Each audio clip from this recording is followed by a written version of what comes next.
Hey folks, welcome back. So in our last video we looked at the Metro Otherscape box set from Son of Oak Games. That giant box was not the only thing that shipped at the same time. I also received the Local Legends slipcase set for City of Mist, which I've been waiting for quite some time. The result was very much worth it. It came in this lovely slipcase which has a bunch of extra stuff in it, which I'll show you. This enormous book of all the different districts of the City of Mist laid out in some detail with loads of antagonists and cool stuff and new player options and some extra cool stuff like the Deck of Legends 2, which has 40 cards for City of Mist Dangers, and a new set of 6 dice. So, where to even begin? I had actually received the entire previous back catalog of City of Mist stuff, all in one big blob, as part of the Kickstarter. Everything that was currently in print for the game, which I had plenty of time to go through. I'm pleased to say it's a really interesting game. For those of you who didn't watch that video or don't know much about the game, the basic idea is you are in this city, which is surrounded by some sort of bizarre mist, patrolled by gatekeepers. You can actually play in one of the expansions, by the way. And you are an individual who has basically a mythological being or power or creature attached to your body, which is known as your mythos. And along with that, you have your everyday person side. And your character is represented by 4 theme cards that can be either mythos-oriented or logos-oriented, which is your human side. So that may sound familiar if you watch just the Metro video, and it is indeed very similar. City of Mist, however, differs in that rather than having this sort of unified, non-move based PBTA type mechanical resolution system as in Otherscape, we have a set of player moves and GM moves as you would see in other PBTA games, but there's still the tag based elements which really make this game stand out from the crowd. It certainly makes it unique amongst the Powered by the Apocalypse based games that I have in my collection. So there's already a ton of stuff out for the game, and the idea of Local Legends, as we'll see from the back of the book here,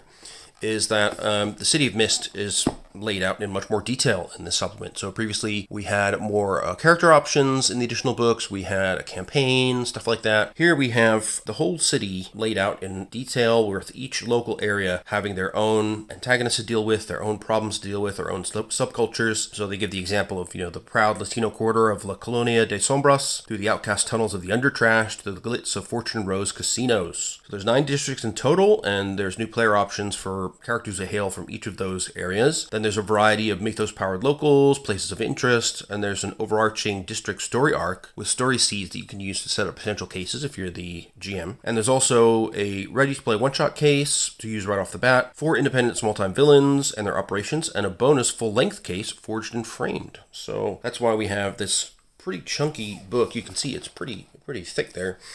Inside the slipcase, we have a number of supplementary materials. So what we'll do is we'll quickly dash through those before we dive into the meat of the book here. Now, traditionally in a City of Mist set, you can look forward to character folios, which we have here.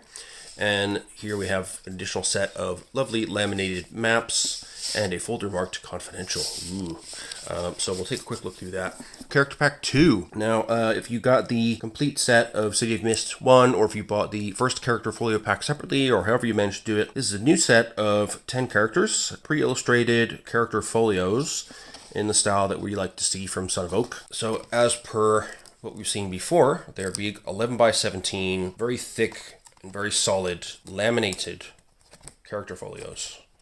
And they're actually, there we go, a little bit stuck. I just opened these moments ago. Welcome to Happy Meal, friends. Please don't mind me. Carry on. Enjoy your day. Nothing to worry about. And we see the tagline for the game, Ordinary People, Legendary Powers. So who is Agent Ramirez? Well, once again, we have a lovely little summary of the game sequence. Notice here we have the Choose Move section, which does not appear in Otherscape. So you choose a move that matches the action you're taking, change the game, convince somebody, face danger, go toe-to-toe, so fight somebody for control over something, hit with all you've got, investigate, sneak around, or take a risk. Then you choose the tags that you have that apply. Each one that applies gives you +1. Each weakness tag will give you -1, and you'll add a tick to the attention box there. And each story tag that you have could give you a +1 or -1 power depending on how it's been set up. Then you apply your statuses. So helpful statuses will add the number of their tier to your power. Your highest impeding status will subtract your tier from the power, and then you roll and you add your final power total. And if you get a 6 or less, you miss, and the MC makes a move. That's the GM. If you get a 7 to 9, you get a hit with complications. A 10 or more is a hit with great success. And they tell you how improvement works as well. So when you mark 3 attention ticks on a theme, you reset its attention to 0 and choose 1 improvement for that theme. Either choose a new power tag or unlock the theme improvement. Then they have some sample attack combos, Tracking down a rift, chase down a rift, maintain the cover, counter rift powers. And we can see down here 2 mist powers and 2 logos powers. His logos powers, he's a monster hunter. Slay the monsters, save the victim, don't mix them up. Sounds like a good principle. His defining relationship is the community of Santa Obscura. I only want to see the people of Santa Obscura happy as they should be. So again, getting this focus on the local areas of the city. And his mythos powers are relating to be a field agent. He's got tags like investigating paranormal activity, tackling a hostile, shrouding a sidearm. He's also got agent of the mist. So identify the source of recent monster attacks in the district and do not engage. Is the quote there. Got power tags including memory wipe, stronger against sleepers, and countering supernatural attacks. Pretty cool. So that's your Agent Ramirez. And then we have Aguila de Plata. I never wanted to be drawn into all of this. I never wanted to fight Teotez. And we got kind of luchador-esque type vibe going on here. Pretty cool. The artwork, as usual, is fantastic and really fits this kind of graphic novel type theme. Once again, we have our how to play summary on top, which is always handy, and some sample tag combos: patrol the streets, intimidate crooks, jump in the line of fire, finishing move eagle dive. How cool is that? So we got 2 mythos powers here: invulnerability and strength of the wind serpent. Vulnerability, how can I better protect my people? Power tags including invulnerable to physical harm, shield someone, and guard the innocent. Strength of the Wind Serpent is an expression. How far will I go to win against Tez? Her power tags include super strength, stronger wearing the mask, and limited flight. Very cool. Her logos tags save La Colonia, so she's obviously a resident of La Colonia, and she's also a chemistry teacher. These kids are our future, even if they sometimes don't appreciate us. So she's got a dedicated teacher tag, keys to the high school, eyes in the back of my head, and for Save La Colonia, she's got unending tenacity, vigilante tactical ops, and love for La Colonia. Very cool. All right. Next up, we got Chester Atkins. Oh, that's a cool face. I like that. So he says, welcome, my friend, to our glorious campus. I am both your guide here and a fellow explorer. Got a bit of a devilish look about him, doesn't he? Red skin. And so what's he got? 2 mythos and 2 logos again for him. His tag combos include confound someone, use a limb remotely. Wow. Okay. Avoid repercussions and make a new campus friend. Interesting. So we've got subversion and destiny as his mythos tags here, their category. We've got dismembered. What's the most amusing thing I can do? So he can make body parts vanish, use his body parts as distance, and reorganize his body parts. Well, that's messed up. Baffling guide. How can I snap them out of it? So he can give people mind-wrangling riddles. They can find him irresistibly amusing, and he can doubt something out of existence. His logos powers, he's a philosophy graduate. Questions are more important than answers. So his power tags conclude philosopher, star of the debate team, and weaseling his way out of stuff. And as a campus tutor, these students are lost and they need me. He can share his campus experience, campus rumors and legends, and provide a welcoming smile. So very much a resident of the campus area, which we'll see again detailed in the main book. Next up, we have Dimitri, who's stuck to somebody else. There we go. Life, it's a precious thing, eh? You don't know what you've got until you lose it all. Amen to that. He's got a little bunny rabbit there, it looks like. Intriguing. And glowing eyes. So he has just 1 mythos card and 3 logos theme cards. Tag combos including survive through danger, recover from fatal harm, keep a lookout, and bring out the right tool. His soul mythos card is hidden soul. What does it mean to live without a soul? Power tags including immortal, rapid healing, and casting a healing spell. Personality, training, and defining events make up his logos cards. He's got waiting on the apocalypse, the city is coming down but I won't go with it. Power tags, expecting disaster, easily dismissed and ignored, and checking for exits. That sounds handy. He's a survivalist, also sounds handy. So he's got survival training, he's got a safe house in the undertrash, which must be his home area, and he's got hidden bug out bags to help him get out of dodge. And finally, his defining event is heartbreak. Intimacy dims the senses, he says. Power tags, hardened heart, a nose for betrayal, and staying watchful. As usual with City of Mist, all the characters, given that their characteristics are fully written out phrases rather than just numbers, gives them an immediate sense of personality. Dr. Olivia, moo-ha-ha-ha-ha, woohoo, don't you just love it when science works? Actually, yes. As a scientist, I do love it when it works.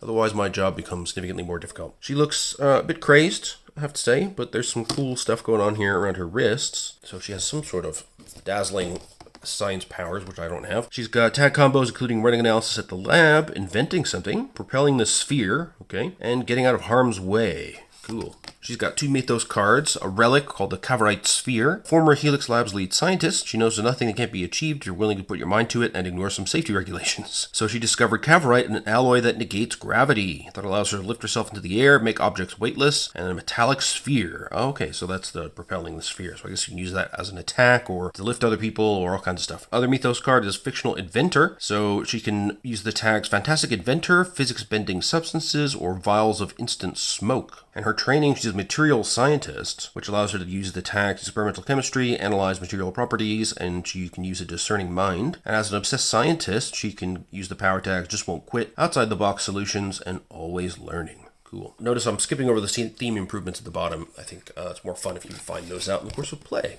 Of course, you can pause the video and stare at them if you want, but just go buy the thing. It's good. We got Hecate. Mommy, Daddy, where are you? Okay, it's going to be a creepy child, isn't it? Yes, it is. Creepy child with a hellhound. Okay, and he's got some glowing red eyes. There's skulls everywhere. Got a bit of a horror vibe going on here.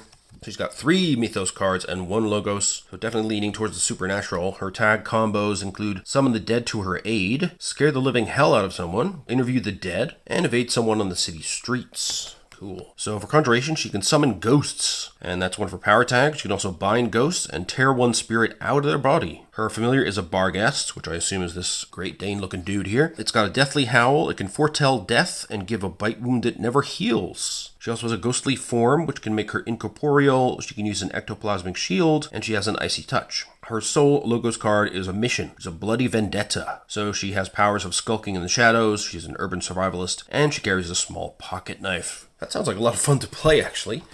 A bit of necromancy going on, which is unusual for City of Mist so far. Now we got Moonwraith. That also has its a very cool name. The night calls to me. It always has, really. It's a dimly lit air, the moonlit space between heaven and earth. That's where I'm at my strongest. Cool. So I'm guessing from the simplified Chinese in the background that she is from Chinatown. And yes, it's mentioned several times here. That makes sense. Of course, that's an area covered in the book. Her tag combos, what she got? Perform acrobatic stunts. Excellent. Learn the word on the street. Fade into the night. And strike hard and fast. And she's got 2 Mythos and 2 Logos themed cards here. She's a Celestial, which is a subversion card. She can become ethereal, be sensed only by direct eyesight, and fly by the moonlight. Interesting. Craving the Moonlight gives her the power tags Empowered in Moonlight, Night Owl, and Moon Rabbit Companion. And then her 2 Logos cards, she's got a mission and tradition. Her mission is Protector of Chinatown. So to do that, she's an expert martial artist. She's got informants in the criminal underworld, and she's got a motorcycle. And her tradition is an acrobatic heritage, through which she gets the School of Chinese Acrobatics tag, sensing inhuman movements and tumbling away from danger. Each character is very thematic to their area of residence, which is cool. And we've got Som Chai. They're from Fortune Row, it seems like. And just to sort of hit that home, he's got a necklace made of gold dice and an ace of diamonds. Definitely gives him the vibe of the playboy gambler type. So let's see, his tag combos include Taking a Chance, Con someone into a bind, Deflect or reflect harm, or Gamble for cash. That's fun. 2 Mythos and 2 Logos for him. His Mythos cards, he got an adaptation and mobility card. His adaptation is to spin straw into gold, which allows him to turn bad luck into good, swap a threat for a boon, or benefit from others' misfortune. He's also got No Lock Can Stop Me. He can appear in locked rooms. He can magically unfasten bindings and bind someone in a magical deal. Logos cards, he's got his own turf and personality. He's the exiled king of Fortune Row. So his power tags there are just Fortune Row, high stakes gambling, and friends in gambling dens. For his personality, he's a crafty gambler, which means he can use gambler by nature, lie through his teeth, and wear inscrutable shades. Cool, I guess that gives him a great poker face. That's Som Chai from Fortune Row. Now we have Tony Walker. Doesn't say exactly where she's from. Much has been taken from us over the centuries. Our culture, our myths, our legends. Okay. Anyway, we shall see. Another very cool illustration. So she's got tag combos, steal back a stolen relic, reaffirm her convictions, read an artifact, or impress, using change the game or convince. Cool. She again has 2 Mythos and 2 Logos, which is pretty typical for these pre-gen characters. She's got a mobility card, Clever Crow, which allows her to seize a golden opportunity, move incredibly fast, and retrieve an artifact. Revealer of the Past allows her to use psychometry, learn all the owner's names, and sense a stolen object. She's got 2 Logos power themes as well. One is pillar of the community, is her personality. So that gives her the tags people person, silver tongue, and morally justified. It mentions independence here, so that's her area. And her defining relationship is with her daughter Zuri, which gives her the power tag, pushes me to go further, staying hip, and she's got a picture of the two of them. Then we've got Vance. Lance Vance? No, just Vance. And he appears to be our last guy. What's the first thing you learned as a kid at the beach? Never turn your back on the ocean. Oh, look at this guy. So he's got a little bit of Poseidon's trident here. Waves behind him. I'm going to assume he's a beachfront type guy. His tag combos include unleashing a disaster, threaten with violence, flirt. Yeah, makes sense. Compete in sports. He's got Greek god physique as a tag there. He's only got one mythos card, an expression, which is Master of Disaster. So he can call forth natural disasters, knock people off their feet, and things can be powered by his fury. He's got a personality under logos called Anger Issues. So he's got seething rage, violent outbursts, and pretend it's all good. His routine is the boardwalk hang. There he can use the tag Surfer Bro, Expert Flirt, and VIP Clubber. Finally, he's got training for his beach bod, which gives him the Greek god physique. He can flex his muscles and gain peak endurance. So we got some variety there. A couple people with single mythos and 3 logos, and some with the reverse, and just a wide variety of different powers as per usual. So I really like the character folio packs from Son of Oak. They really do a good job of giving you that vibe of uniqueness. And then we have the crime board. Now this is a whole city map with pinnable clues, which are in the confidential folder, by the way. The idea is that you could use this in physical play, paste the crime board up on a corkboard or something like that, and pin your clues to areas where you find them. There's also 9 district maps, got 38 pinnable clues for the one-shot cases, 4 case-specific pins for the La Colonia de Sombras case, 55 general pins, 25 locations, 15 crime scenes, 15 suspects, and a confidential City of Mist envelope to hold all clues and pins. Right. So we have a big old map here, which I won't be able to show you all at once, but I can give you a vibe. So we can see the different areas. We've got the Village, Cross End, White Cliff, Industrial Zone, Ocean Heights, Little Italy, Downtown, Financial and Government District, Tourist Trap with the boardwalk, and up top, Fortune Row up there on the right, along with Independence. Got the campus, the Old Quarter, Happyville, Lakeside Drive, the Meatpacking District, the Science Hub, the Sombras, and Chinatown, with the river splitting the 2 halves of the town. And just a one-sided one, this big map, but still very, very nice. Then we got these fantastic little laminated maps for each of the districts themselves. So we've got here Chinatown, and these are one-sided. So there's 9 key locations there, 9 more in Fortune Row, which include bowling place, casinos, an esports stadium. That's interesting. In Happyville, we've got the Raceway gas station, Mayoral Mansion, high school, Ace of Wands, whatever that means. Independence, we've got a town hall, basketball court, a church, a funeral home. In La Colonia de Sombras, we've got a billiard place, Taqueria de El Dorado, a stadium, a high school, and a meatpacking plant. In the Sunken City, it's interesting, we've got the Tower of Judgment, the Clockwork Lighthouse, a nautical sanctuary, the Furthest Dome, and the Palace. Then we have the campus, where we've got lots of stuff here. We've got a graveyard, a student union, arts building, quad, library, infirmary, law building, library, a lab, dormitories, everything you'd expect in a typical university. Then we have map of the undertrash, which is all kinds of messy here. Some handwritten stuff on here. Metro station, so we're really underground here with the metro cutting through. The individual stations are marked. Then we've got transfer stations, service and utility tunnels you can get up through, and different terrains. So we have accessible cave systems in red, inaccessible cave systems in purple, and cave-ins. So these are inaccessible because all those areas are caved in. As we've seen, one of the characters could just appear in locked rooms, so they could be able to get in there, maybe find a way to get the party in.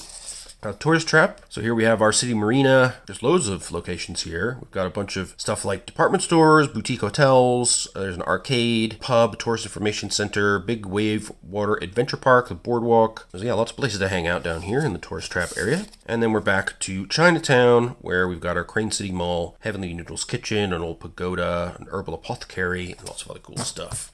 Again, really, really high quality components across the board as usual. Really like that these maps are laminated and nice and thick, and they'll last quite a while. In the confidential envelope, I'll just pull out a page of these handouts here, just ever so briefly to show you. So on the back, it tells you exactly what clue is on the other side and what sort of thing you can pin. So you can see these are actually not just bits of paper like you might find in, say, the Call of Cthulhu starter set. They are actually punch-outable, die-cut sort of cardboard pieces with a bit of lamination, which again will keep them nice and sturdy for a while. You got some locations here, people you could pin in, and some various clues. And there's a whole load of pages of this, but in the interest of not spoiling anything, I will keep those to myself and encourage you once again to go and buy this lovely supplement if you're interested in City of Mist. So those are the supplemental bits that come in the slipcase. And then, of course, we have the main book, but before we get there, we'll just quickly look at the dice set. Now, you can see it's dice set 2. Dice set 1 had different colors. They're, again, split up into different colors for Mythos and Logos. And as you can see, you get a packet of 8 dice. These, again, are double 6s, as per usual, which are great. They're lots of fun to roll, but same probabilities as a standard d6. So, you grab one of each. So your typical roll will just be grabbing 2 of these after you've worked out your power from your statuses and your available relevant tags. And see, they roll nice. So here we got a 6 and a 4, which is a 10. So that's a hit right off the bat without even adding power. Pretty good. But you can see that, you know, they roll really nice because they are d12s. They're just numbered 1 to 6 twice. So once again, lovely engraved dice. You can see they've got special symbols for the Logos dice. The Mythos dice have the little lightning bolts, which you can just about see there as well. This came with the pledge. I don't think I had to pay extra for this. And I already had another City of Mist dice set, so I didn't spring for another one. Got both the dice sets. So now let's flip through the book. I'm not going to go into a huge amount of detail here. Famous last words. You can see it's got a beautiful cover here, as per usual. And we've got some cool end papers here, just giving you that local flavor.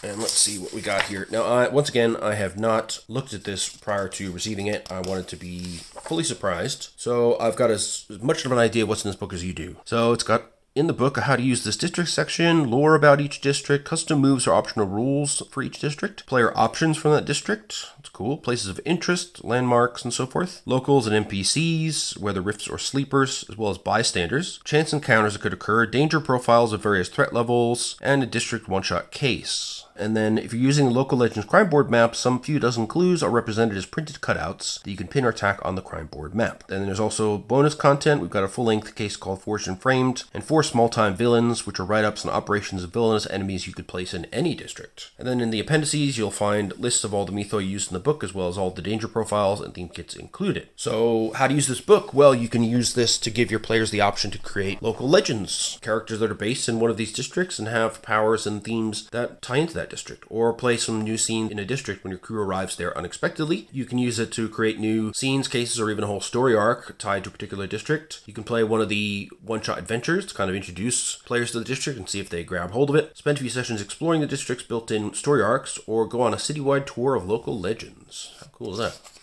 We got a lovely expansive table of contents. So we start off with Chinatown, Fortune Row, Happyville, Independence, La Colonia de Sombras, the Campus, the Sunken City, the Undertrash, and Tourist Trap. Then we've got our 4 small-time villains, Forged and Framed full-length case, and the appendices. Come out a little bit shorter after layout and editing, which is a good thing. It was about, I think, 380 pages in the PDF that I downloaded initially, but the final version has obviously been cut down a little bit. So there's a general guide to the city, some things you might already know, places worth seeing, so brief summaries of each district, basically, and the vibe of each one. Each one has a nice illustration tied to it, which is excellent. And then we jump right in to Chinatown, a district of martial demigods and venerable traditions. We got a duplicate of the map here. There are some other Chinese mythoi in the city. So this is a list of Chinese rifts in the city mentioned elsewhere in the game system. For example, we have Kenny Liu, the Emperor, in the MC Toolkit. We've got Fury Hong from Shadows and Showdowns. So they're also giving us examples of other characters that could have ties to these districts that are in other books, which is great. It really helps tie the local legends expansion into all the rest of the materials. So how to use this district. There's a story arc here where you're playing vigilante against the criminal Jing family that controls the Tong, or facing the progressively corrupt councilwoman Dahlia Zhuang, a rising star in city politics. You can search for immortality. There's a vibe of noir meets wuxia, meeting ground of the everyday and the mythic,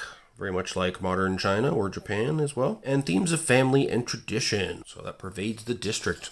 custom moves that are available. So Qigong powers, and then some new player options. You can be a worthy cook. You can learn the School of the Maiden of Yue, which is a tradition. And Mrs. Chow's 5-flavored tea of forgetfulness is a relic. So that allows you to induce forgetfulness in somebody who drinks the tea. That's kind of useful. There's also local temple, which is the base of operations, and that place is a sanctuary for all. And we've got Yusha, destiny. How do we stop government corruption? Places of interest, we get into the specific places laid out in the map, like Golden Street, Heavenly Noodles Kitchen. We've got Tom Huang, the kitchen god, who's an ally, and the Jing Family Benevolent Association.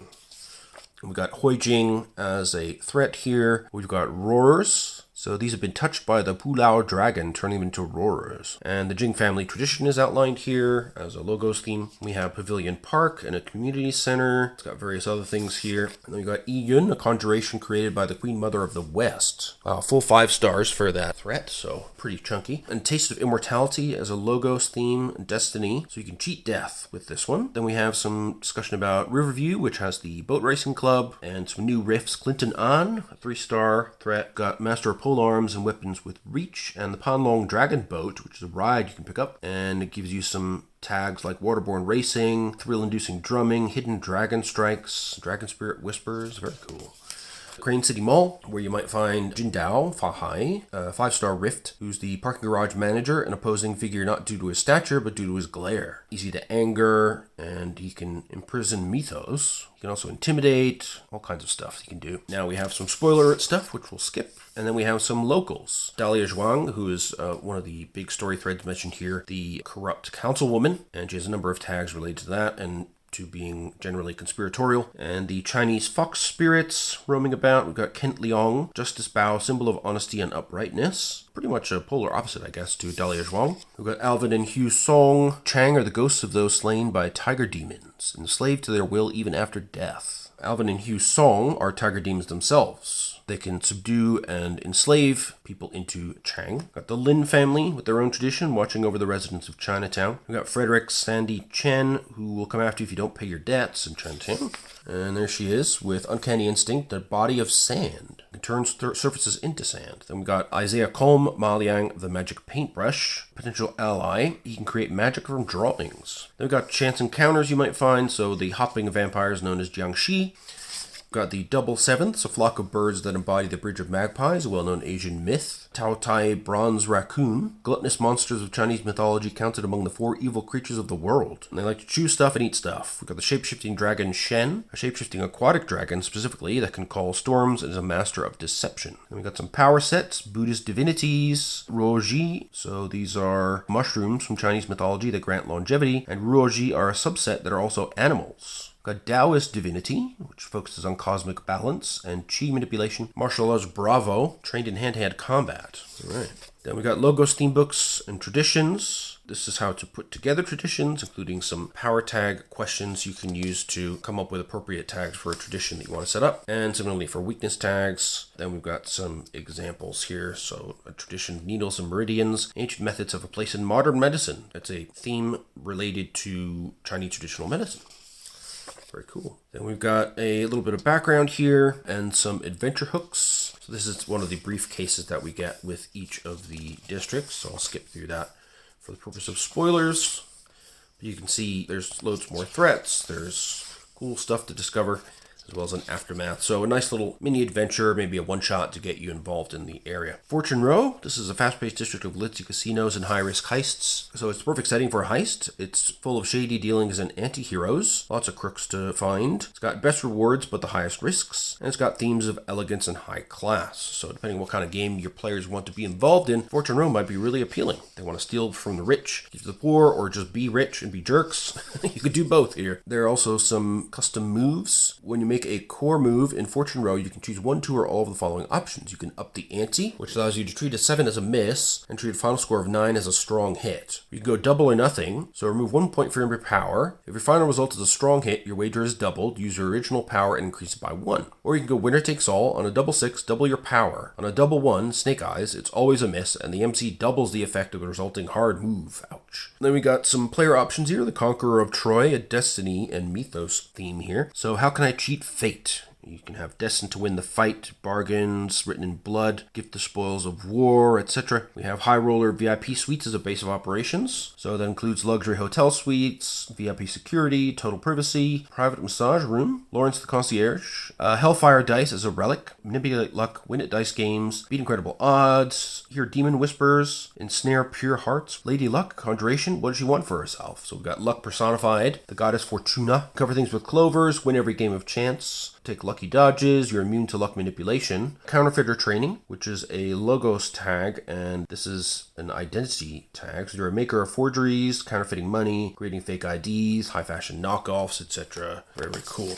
So then, once again, we go through the places of interest. So the main street is known as the Snake, enclave of feng shui, geomatic practice of balancing environment and individuals. Then we got the themed casino, the Grand Ball, the Zodiac Casino Hotel, and we've got Zodiac's Rift Forge Hotel Security. So apparently the best security system in the world. Lots of things can happen if you get trapped and your intrusion is detected. We try to break through the security. So definitely some interesting heists to be had here. Then we've got the Astrolabe. So this is an intricate clockwork device resembling an ancient astronomical instrument of golden circles and arcs. So it's a lock that protects the Zodiac's vault. It has an astrological link, can detect tamper attempts with this thing. You got Scorpio, constellation-made material looking both majestic and monstrous at the same time. Guards the main room of the sub-basement of the vault. It's made of the stars that make up its constellation, unearthly, and it has an exoskeleton to reduce physical harm statuses by 2. We got Gemini, the ultimate double. They don't think like regular people do, but it can be reasoned with. Seeks to disrupt and foil the crew's actions inside the casino.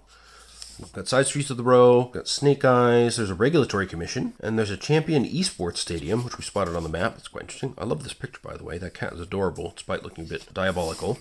We've got the Sea Glass Lounge and Club, the Proving Path, and some locals to meet. Javier Perez, Snowy, a Buddhistic Vishidu, purity from all character flaws. Javier Perez, he's got 3 stars. He can draw, play, back up the sleeve. Oh, and he can stabilize himself. Interesting.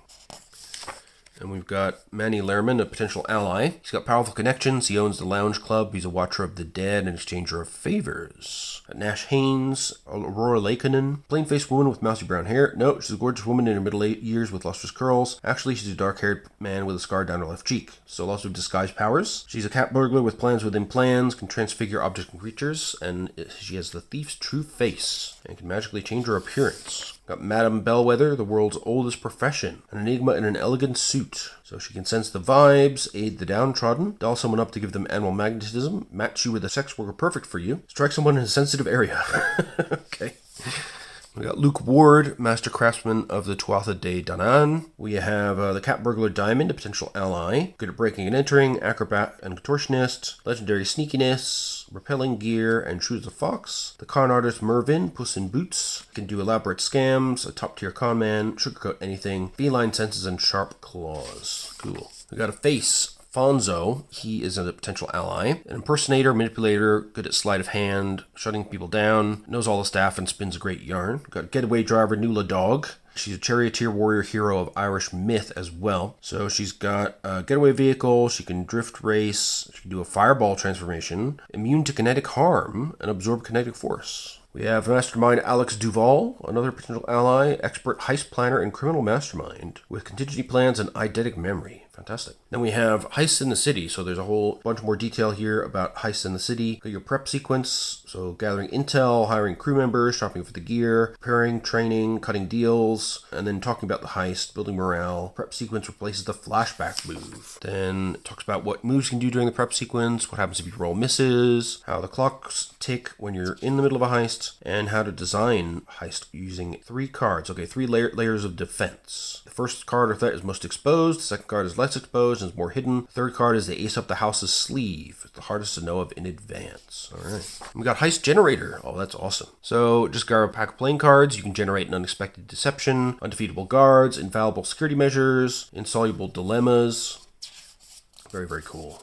And some chance encounters, you got Gremlin Pickpockets. Mr. Ukes, he's capable of making giant snakes appear out of nowhere, usually coiling from behind his back, or behind your back. So he's tied with Ophiuchus and can do serpents everywhere, serpent bodyguards. He's got cosmic senses and flashing fangs. Fortune cats, Manekineko, they're found in alleyways throughout the city. They have a collective membership. They're creatures of luck, difficult companions. They can claw at people, start to dance to distract them. And then we got some power sets. Bull in a china shop, perfect for an innocent bystander or similar non-combatant who keeps getting the crew into trouble. Luck hoarder, so some creatures hoard luck in jealousy as it's a commodity in Fortune Row. Conniving, so this danger will have weapons more potent than guns or poison. Connections.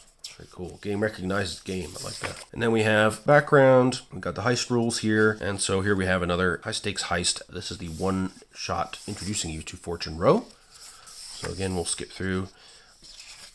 You're definitely getting a ton of detail on each district, which is really nice. Then we've got Happyville. This is a placid district of manicured lawns and concealed truths. So I guess we're heading into suburbia, it seems like. Playing through Happyville's story arc, where you see through the dull, illusory reality and discover a world-ending danger hidden beneath Happyville. This is a good place for newly awakened people. There's drama happening here, so perfect place for a series focusing on high schoolers and their everyday dramas. And it's got terrifying themes of transformation. Got a reproduction of the map there. Then we have custom moves, so you can get sleepy and try to fight and stay awake. You can have perfectly ordinary. If a rift loses a Logos theme in Happyville, roll plus mythos. On a miss, the theme book is replaced with a Logos theme instead of a mythos.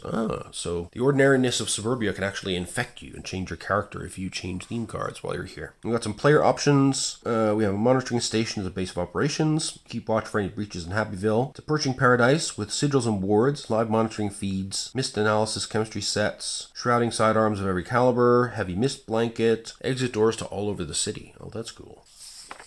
We've got conspiracy theorists, the personality. So everything is a lie. Intense passion, confront with evidence. Continue despite all evidence to the contrary. Yeah, that sounds about appropriate. We've got the ornate designer pen, the sword of Damocles. That's a relic. So we can bring down swift harm, make them squirm, bestow kingly opulence, reveal how power was gained, don't let the guard down, and got the king's ear. Gaudy surveillance van, the yellow brick road. It's a relic. You can peek behind the veil, wake up from illusions. You can foil mysterious agents, and you have the power of friendship. And we have peaked in high school as a defining event. Everything was downhill after that. You're proud of your past self. Everyone knows you. You've got your old yearbook. You're the most popular kid in class, and you have some former contacts from that. And we got some places of interest. So Outlook Boulevard. There you can find Fenrir. On occasion, he asks for nothing other than servitude. Those who commit need to be careful, though, lest his teeth close around them for betrayal. So once Unleashed has been maxed out, Fenrir manifests in the city. He gains Her to Subdue 4 and a size factor of 3. If Fenrir is still loose by the end of the scene, make something horrible happen at the end of the next downtime. Yikes. He can also give Blessing, share his plight, summon spectral tethers to bind you, Howled summon agents, and all sorts of stuff. He's also got Heralds of Doom. They have Wolf Instincts and Avenging Force 2, and non-mythical methods of restraint automatically fail. The Herald of Doom from Fenrir is a mission, so they rage against the machine. They're professional arsonists, and they're Wolfgang members. They have Gatekeeper protocols, they're radicals, and they have Wolf instincts. Wow. Gatekeeper monitor stations, and the Raceway gas station. There's a convenience store here, and it's got On the Radar and Inconspicuous. But you can also pick up the wrong kind of attention, kick on a mist generator, plant a tracking device. All kinds of interesting stuff can happen there. We've got the Bullwood subdivision. The Mayoral Mansion, the Ace of Wands. That's a one-stop shop for all things passing as witchy to a sleeper, like tarot cards, DIY potion kits, and sparkling crystals. Still has a reputation amongst goth and alternative crowds. Got Clancy Fleming High School with the school auditorium, Enclave of Abiyoyo, the African Lullaby, and Giant. So the auditorium itself is tied to Abiyoyo. That's interesting. Got tags like Witch Hunt, Don't Make a Scene, and a Lullaby. Performances drag on, take up the whole evening. Interesting stuff. Then we got the Mountain Breeze Country Club, Crescent Moon Drive-In Theater, movie monster Asura. So when the Asura manifests, it does so for a specific person. Status is created are all emotional instead of physical, relating to its negative emotion. It manifests as a monster from the movie currently being shown, which could be a vampire, mummy, werewolf, alien doppelganger, or giant insect. And they can grow huge as well. Increase size factor by 1. We got some local fast food joints. Oh, and by the way, there's a movie monster for you. Giant praying mantis. We got the Edge of Town. You have the Has-Mist suits, affectionately nicknamed the Men in Yellow, are agents who were recruited from all over the organization to be trained as a cross between a technician and a SEAL. They operate in the most unstable mist environments where few other gatekeepers dare go. We have a nuclear silo as well, tearing away the veil. So let's Some spoilers perhaps about the dangers lurking beneath the surface. Then we've got some locals. Austin Angel, conspiracy theorist and truck driver. He's got an all-consuming garbage truck which can consume its own mythical signature and not be detected. It's got consumer culture. It never found the body. You can put things in it and they're totally consumed 6, just disappear. And heavy machinery. Reduce incoming physical status by 2 unless the effect can affect all of the truck. It can also spread horrible stenches, gain speed, sideswipe assailants, ram people, and put things into the trash compactor. Yikes. You can have a little rat told me is familiar. Power tags let you discover people's secrets, hard to catch, squeeze into small places, find skeletons in closets, make a whole swarm of rats, and chew through wires. So that's handy. Then we have a Pearl Hugao, a Gumiho, a 9-tailed Korean fox demon. So she has emotional walls. She can drain life. She's mean-spirited. And she has a Pearl of Enlightenment. She can cut through the bullshit. Transform her into a human fox hybrid form. Forward her plans of destruction. Watch out for Pearl Hugao. Agent Melody Payne, her mist ward tattoos are almost always covered by her clothes. She's in her own league. She gets alert 3 and ready for anything 3 as soon as she enters the scene. Both renewable with the same hard move. She also gains power boosting tattoos, seasoned veteran, and custom made wand. She can use counterspell to reduce incoming statuses using Mr. Mythos tags by 2, or turn their move against them as an intrusion. She also has defensive shrouding and powers of deduction. We've got Jill Nicholas, a potential ally. She's a monster researcher extraordinaire, high schooler, sick burns. She continues. She's mature beyond her years, true crime documentaries, knows some people she shouldn't, and lion-hearted. We've got Diana Chandler, once in a blue moon. So she's a PI, and she can boost or hinder another Rift's abilities, but only on occasion. She can offer confusing clues, conspiracy theories, and vague innuendos. She cannot be caught if chased, and her location or actions cannot be predicted, even with magical assistance. Likes to appear out of nowhere, apparently. Then we got Bodhidharma, a mythical Buddhist monk and founder of the Shaolin Temple. Potential ally with freedom of movement, pro-gamer, remover of obstacles, pacifistic defenses, pixelated intangibility. Got access to ancient texts and a legendary temple. Then we got some chance encounters, changeling imposters, neighborhood watch. These are the local narcs, it seems like. And we have helicopter parents. They mean well, but smother their children with their intentions. They can gain the status worried sick, then become emotional. We've got bullies, presumably hanging around the high school. We've got the gaslighter power set. You can undermine reality and make people question their way of thinking or undermine their psychological constitution. Then we've got Amnesia Town. Creepy conspiracies in sleepy suburbia. I like that. So this is the one-shot introduced to Happyville. Again, we'll flip through that. I mean, even these little one-shots are really nicely detailed. Everything is really clearly laid out for the MC. Just the usual excellent job. If I have one complaint about layout in this game system, it's that building your first character from scratch is always a little bit of a challenge, but there's so many cool pre-gens that I really don't view that as a major issue. The actual system is really simple and easy to understand. Independence, a district of African-American folk heroes fighting oppression. So here we have themes of freedom versus oppression. You can play through the local story arc featuring a formidable enemy, Ward 9, whose impregnable headquarters is impossible to storm without additional support. You can find support in more ways than one, and you can uncover the origins of the mist. Ooh, that's pretty exciting.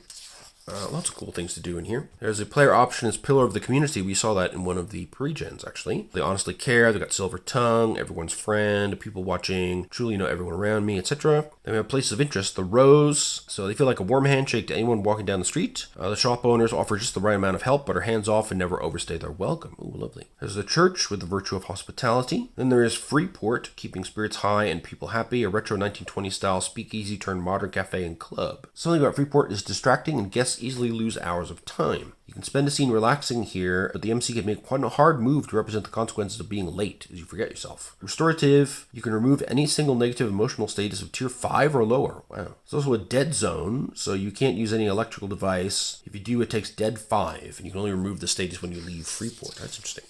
Got the Old Fort as well. The Town Hall has gatekeeper security measures. So they've got reinforced mist and red alert can happen if the alarm is maxed out. And we have the barbershop, which has a rumor mill, and the basketball court, which is ruled by the court's queen, Dariel Tom, who's a sleeper. You have to win her favor by knowing the ins and outs of the game, both literally and figuratively. So you have to settle things on the court, and no outsiders are welcome. They have some locals, so earning favor through the Bishop's family, Professor Walker, Captain Reeves, some other locals which are listed here. Isaiah William Bishop, High John the Conqueror, African trickster prince turned reluctant folk hero. So he's got the mythos of an African prince who has tricked the devil himself. So he can cheat death, he's a powerful practitioner, he can conjure a magical axe, a lucky root, or the devil's horses. And he knows the devil's tricks. He can also be a potential ally and use his powers to inspire hope, be a relentless trickster, have an unbreakable spirit, cheat death, rally the people, summon his magical axe, all kinds of cool stuff. We have Professor Myrna Walker fused with John Henry, a legendary folk hero with the power of a steam train. It's an interesting combo. She goes down to her to subdue 4, but she's invincible. So every time she takes a physical or subdual status, reduces tier by 3. She can punch with immense strength, recover from injury much faster than normal people, and use applied science to counter someone's powers or equipment. As an ally, however, she can bring those to you. Her invincibility, science professor, strength of steam engine, packs a punch like a locomotive, etc. They have Jacob Reeves, captain retired, the Lone Ranger, powers of deduction, dead eye, an exceptional shot, can bend bullets around corners, wanted style. He's got gunfight survival, can shoot 2 pistols simultaneously, and trick shoot a weapon out of a target's hand or disable a device with a well-placed shot by burning a tag. And then we have B, who is also Harriet Tubman, boundless freedom fighter and legendary Underground Railroad infiltrator. As an ally, she never leaves anyone behind. A fugitive smuggler, master spy, freedom fighter, expert martial artist, can sense escape routes, and has a network of shepherds. As a antagonist, she's got the top eye open, always has alert 3 when entering a scene, and enters a fight with evasive 2. She's a moving target, got ticket to liberty, and she can access the Underground Railroad, meaning she can break into and out of any area with proper planning. She's also got uncannily effective jujitsu, and she radiates inner peace. Got the Niners, private security, decked out in full police body armor with fully covered faceplates. Faceless, endless goons of Ward 9. They have riot gear, which reduces physical harm statuses by 1. They can physically subdue people with batons, restraining them in handcuffs, ziplocks, and tear gas. They can quench revolutionary vibes with their mere presence, set up barricades, or call their endless legions for backup, increasing their size factor by 1. We have Imogen Waite, a town hall spokesman, has the ability to give people a creepy feeling when you investigate them, has an explosive shrouding ward, advanced defensive shrouding, bodyguards, can spy through the mist, and has the backing of town hall, can shroud a person or crowd of any size so they can't focus on what matters, and announce new oppressive policies making it sound constructive or necessary. Ooh, interesting political stuff going on in this district. I like that. And we got the Lurker, linked with the Knuckler, mythological Bigfoot-esque abomination from the woods of Pennsylvania. Yay, my home state. Gargantuan, reduces any physical harm by 4. Fear Factor, which gives you Terrified 3 as soon as you look at it. Poison Maws and Claws, it can maul you with steel-rending, razor-sharp claws and teeth, and outrun anyone trying to escape. Denny Hodges, also Uncle Monday, master of hoodoo, and brother to gators. As an ally, he can bring about peace by displaying peace, and encourages you to appreciate what you have. He's a magic man, manipulate the weather, got alligator form, hoodoo knowledge, and deep community roots, among other things. He's also got soothing aura, so whenever he enters the scene, everybody else gets non-aggressive too. He's a magic man, so when he takes a status he doesn't want, he can reduce it to his tier by 1. When you're in the shop with Denny, you must answer truthfully when the MC uses the custom move, letting it slip. And you got some chance encounters in the district as well. The Chains, spirits of the past, ghosts who cannot move on to the afterlife after suffering earthly atrocities. So they can change your path. Okay, so when they enter the scene, everyone except agents of Ward 9 gain alert 2. Also slam and lock a door, create an obstacle to block a path, and scare you with audible moans and painful cries. We have the Alarmists, so they look to harass people that they view as outsiders.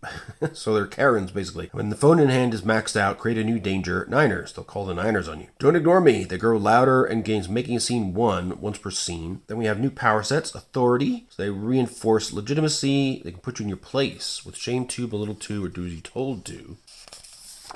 We have another one-shot introducing you to independence, tragic case of lost life, and stolen breath. That sounds grim. There's an eyeball here, which looks a bit gatory. I wonder if that's some hoodoo going on. Oh, that's terrifying. Wow. We got La Colonia de Sombras, a shadowy district of heroic immigrants and Mesoamerican horrors. Excellent. All right, so in La Colonia, we've got themes of immigration. There's a story arc here in the escalating battle between mobster Tiotes and tireless vigilante Aguila de Plata, who was one of the pre-gens we had. You can be pushing towards a mist disaster, so there's open battle between rifts in La Colonia, which could have attracted the attention of the gatekeepers. That's cool. You can find answers from the beyond in the blood-soaked water of La Llorona, or beyond the gigantic worm who guards the entrance to paradise, or you can face man-eating challenges such as the ever-hungry El Charro Negro, or the meatpacking plant which devours its own workers. Yikes. Some pretty crazy stuff to do here as well. We got some new player options. Maquahuitil, a relic, so it gives you the tags of eternally sharpened blades, slice through any material, undeniable force of death, hungers for the death of heroes, summon moths with wings of obsidian, become a skeleton warrior. In business with Tez is a Logos routine, which gives you a day job, cash and status, know the structure of Tez's organization. You have to watch out for his interests, you know where Tez was yesterday, and you're under his protection. Then we have an enclave for the gateway tunnels, gives you tunnels to other realms, access to strange places and people, passageways to land beyond, truths of death and life, and power over the dead. Finally, Alebrije, a familiar. What even is this creature? It says, spirit guide, chimeric defenses, chimeric locomotion, a speaker of dreams and prophecy, public spaces, and the beauty of unbridled imagination. Then we have our places of interest. The taqueria, a good place to go for tacos and cerveza. The local school, a center for life for anyone under the age of 18. And we've got the meatpacking plant, which apparently is eating its own workers. We've got the river, which is known as La Llorona, the Weeping Woman. Unidos Stadium, the high school football field, Bill's Billiards, Northwest Police Center. And then we've got some locals. Tio Tez is the crime boss we've heard about. So he can channel his rage. He can become impatient. When his lash out status is maxed out, he can send sicarios to make something horrible happen to one of his enemies. He's also got an exit strategy, vanishing from a scene, leaving behind the tag smoke and mirrors. He can manipulate the physical environment to endanger or impede, strike with an improvised weapon or automatic weapon, offer information at a price, or captivate someone with the dream of what La Colonia could become. Then we have his sicarios, who are his hired thugs, smoking mirror jaguars. So when they first reveal their true nature, give them Uncanny Sight 2, Agents of the Night, and smoke grenades. Then we got Helen Troncoso, Aguila de Plata.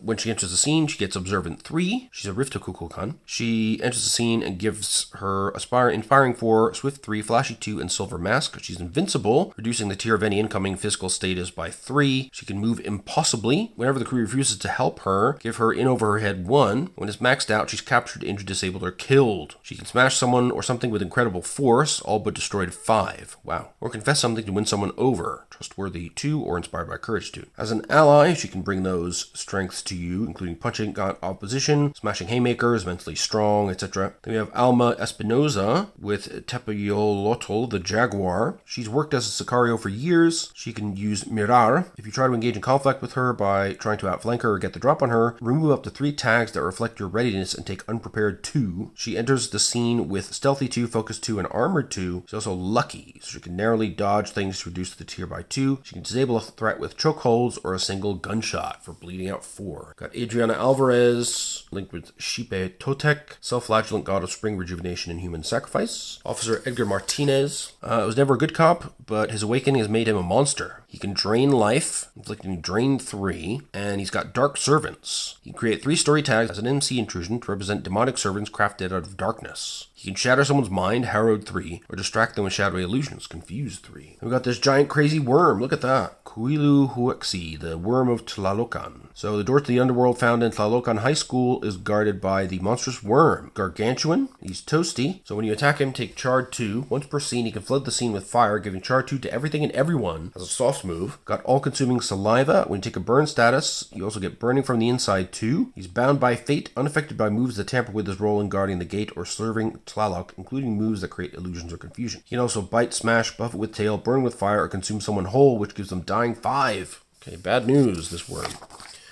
We get some chance encounters with Alebrije. They're rambunctious, which gives them chaotic 2 when they enter a scene, and they can have prophecy. If they're convinced to do something without a threat of violence, on a 7 to 9, they can offer a useful prophecy that points you toward your agenda. But they can also attack with chimeric weapons, steal something and run away giggling, or shapeshift to escape bonds or bypass locks. Got Alex Munoz, the Gatekeeper Infiltrator. He's a ghost in the wind. Oblivious 5 whenever you gain clues about the identity of this person. You track down the problem by seeing evidence of a rift's influence in La Colonia, and when his alert HQ status is maxed out, the MC complicates things big time and creates new dangers as the gatekeepers enter the district en masse to deal with the rifts, and PCs must take the risk to escape the initial sweep. You can also hide in the shadows or disappear in a crowd, shroud someone to make them forget or shut down their mythos powers, free himself of restraints, or circumvent security systems. Then we got Tsitsi Mime, skeletal star demons. Okay, they're deeply unnerving, giving you Frightened 4. 4. And they can also sabotage the 5th sun. At the end of every downtime in which they're on the loose, they take sabotage 1. When it maxes out, reset it, increase the maximum by 1, and increase the size factor of the tsitsi mime by 1. It also curse you with misfortune or make them ill, claw at someone with bloody bony claws, or blot out natural sunlight. Got new power sets for dangers, including tenacious, so when they enter the scene they get willful, and they can burn it to remove any single emotional status. Got touched by death, they can thin the veil to be able to see and interact with all spirits and ghosts for the scene when the tag lure is active, and they're unfazed, so when they take a status of fear, helplessness, or sorrow, they can convert it to troubled of 1 tier less. Oh. Then we got our one-shot introducing you to La Colonia, a disturbing case of flayed skin and Aztec blood demons. Yeah, all these one-shots sound really cool, actually. I know, we got some Aztecs right there. Now we get to the campus, a vibrant district of secret societies and hallowed learning.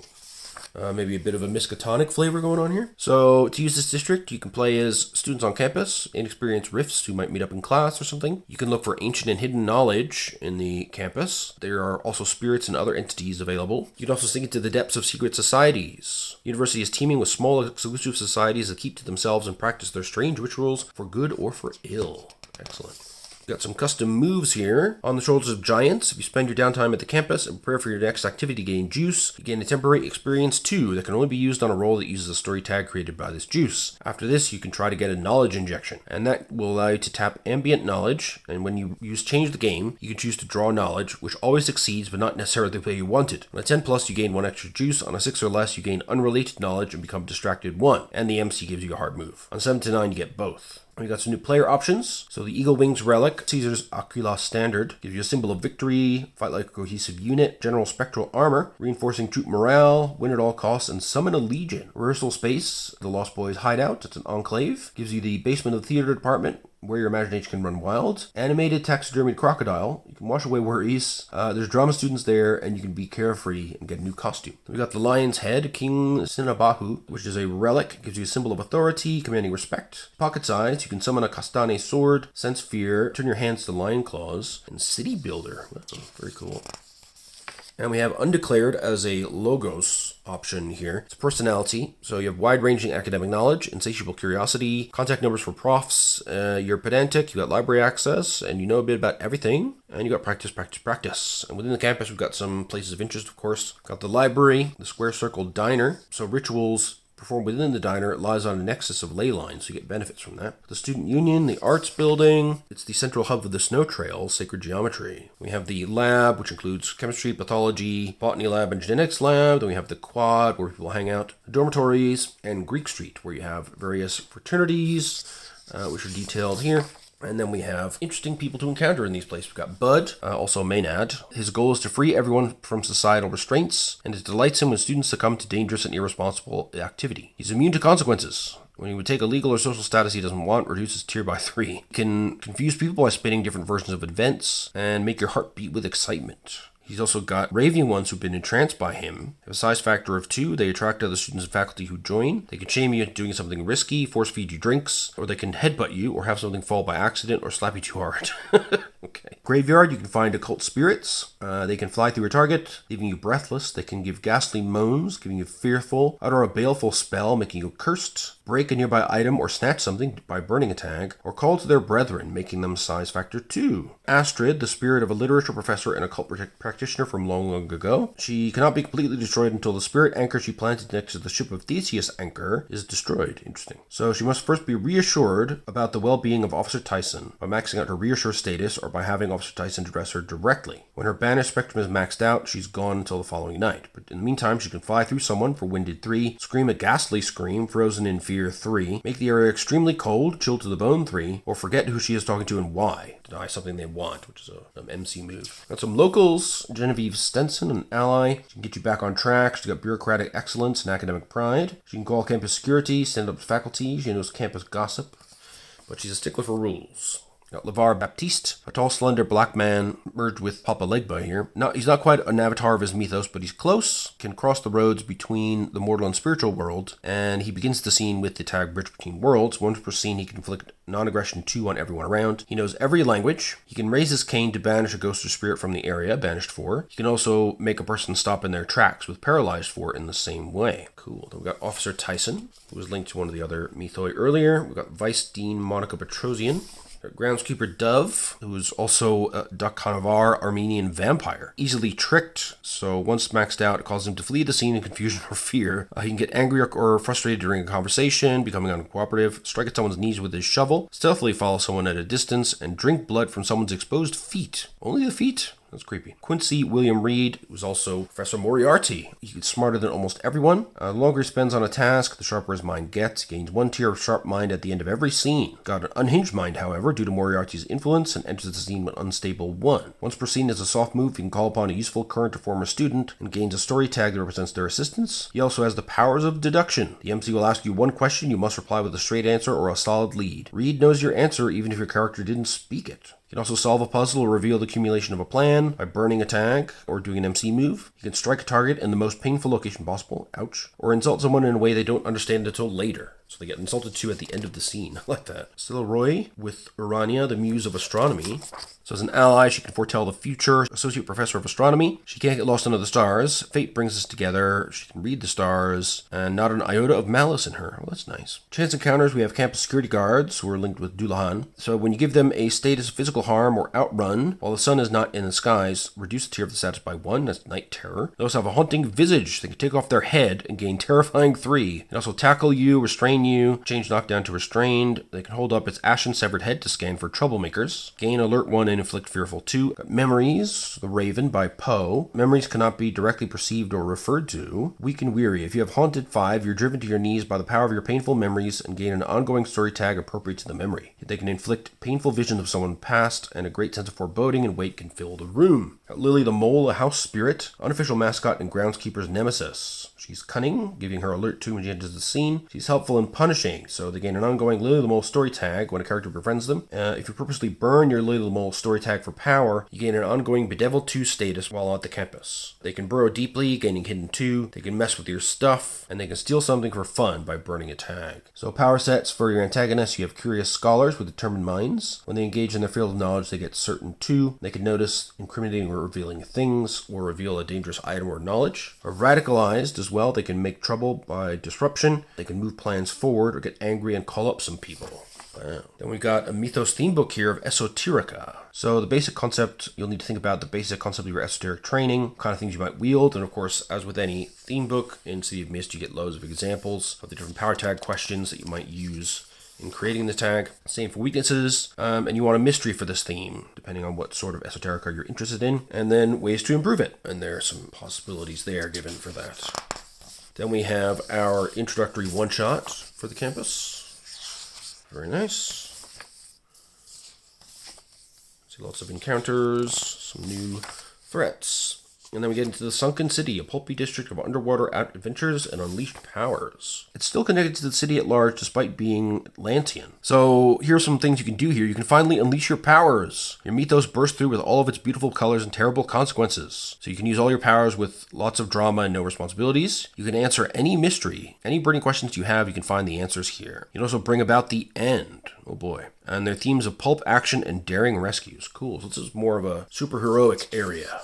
It's exciting. There's almost no mist to speak of here, so you gain the special mythos theme, your intense manifestation the moment you enter it, and you lose it the moment you leave. So it represents the unfettered wishes of your mythos, the id brought forth, which is why it has an identity instead of a mystery. Then we have some custom moves. Occasionally things happen because they fit the mood of Atlantis. Never found the body. When you would take a tier 6 status, you are instead taken out of the scene. You return after the next downtime with an appropriate tier 5 status. Okay. Also got Atlantean logic. Pipe dreams. Once per scene, when a PC takes the first step in achieving the grandiose goal, the player may reroll a miss. Once per scene, when a PC attempts to impede someone who is taking the first steps to a grandiose goal, the player must re-roll a hit. If they then roll a miss, the MCs should use the resulting hard move to advance the plan of that NPC. Foiled once more. Once per scene, when a PC is about to achieve their grandiose goal, the player must re-roll a hit. And if they get a hit, the resulting hard move will bring about a ruinous outcome for the PC's grandiose plan, which can include harming the PCs, those near and dear to them, the sunken city, or even the city itself. Once per scene, when a PC attempts to impede someone else who's about to achieve their grandiose goal, the player may re-roll a miss. Okay, so you have to reach it by disappearing beneath the waves, hitching a ride, finding the map room in the Undertrash district, or using a moment of evolution to mark leave the city and have your character find a way of their own. You can also research the lost city of Atlantis. Scylla and Charybdis, excellent. Gargantuan buildings. They reduce any incoming statuses that would harm its structure by 4. They have essential services, which reduces any status that would hinder their operation by 2. If you're pulled in by Charybdis' whirlpool or Scylla's conveyor belt, the MC may begin giving you closer to Charybdis 1 or closer to Scylla 1 statuses as soft moves. When this status reaches 4, the MC may give you torn to bits 4 or suffocating 4 as a soft move until your status drops below tier 4. Scylla can gnash and bite, can also grab something and unload it on a conveyor belt. Charybdis can draw anything closer to the drain and grow more cruel and angry. We've got some player options. You can have a personal dome as an enclave, private underwater getaway. It's got a personal creative space, teleportation crystals, living statues, no mist to speak of, secrets of the mist, and arcane exploration along with sparks of inspiration. That sounds pretty cool. Doomed creator, destiny, mythos theme. You can build the impossible, clever inventor, endless wonder, always gadget ready, a community of eccentric inventors. You've got magical tools, boosting with more power, and you're a gifted engineer. You also have a tripod walker as a ride. It's a mechanized walker that can step over houses, got cargo chambers, Martian technology, it's incredibly menacing, got a heat ray, impenetrable armor, life sign scanners, and terrifyingly quiet.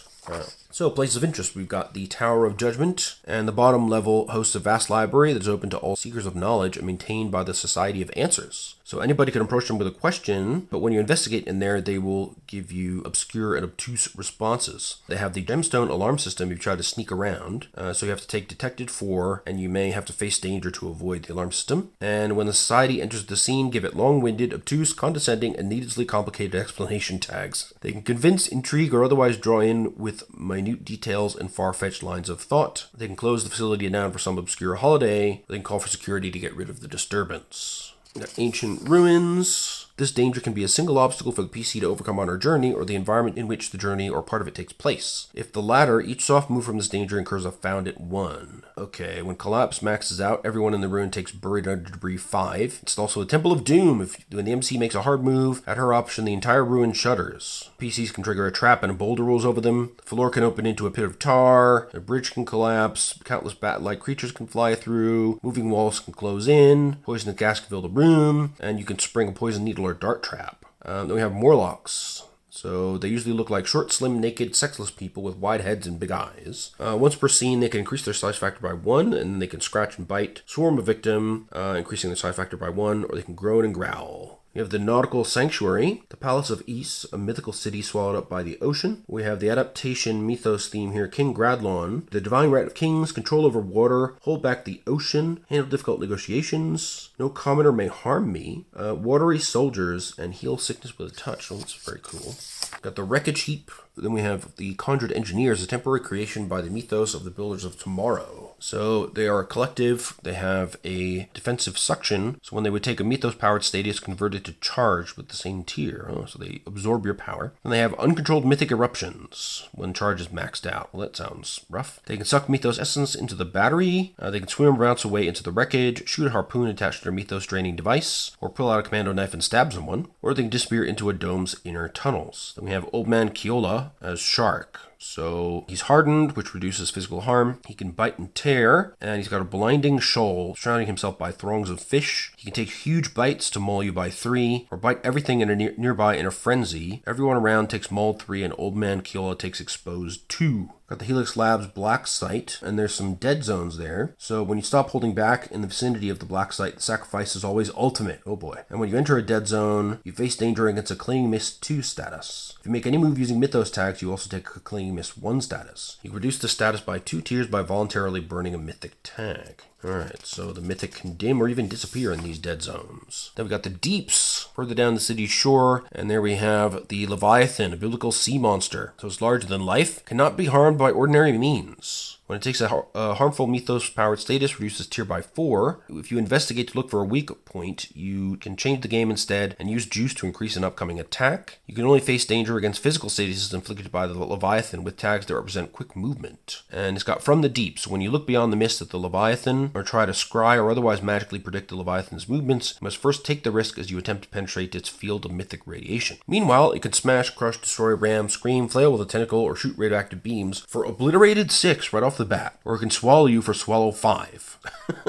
So don't mess with that thing. Then we got the locals. So we got some elders, and they have crystal golems. They can enlarge and engage. When they engage an aggressor, golden purple light emitted from the crystal materializes into additional limbs and torso extensions, and the crystal golem grows into a 12-foot tall destructive machine, and it reduces the tier of incoming magical or physical statuses of harm by 2. All physical or magical statuses it inflicts are increased by 2, and its destroy spectrum maximum is increased to 4 instead of 2. It also repairs structures, blast with blinding lasers for blinded 3, blast with destructive red energy for burnt 3. It's got a constructor array or a mist negator vibration to remove 3 tiers of mist related status. Wow.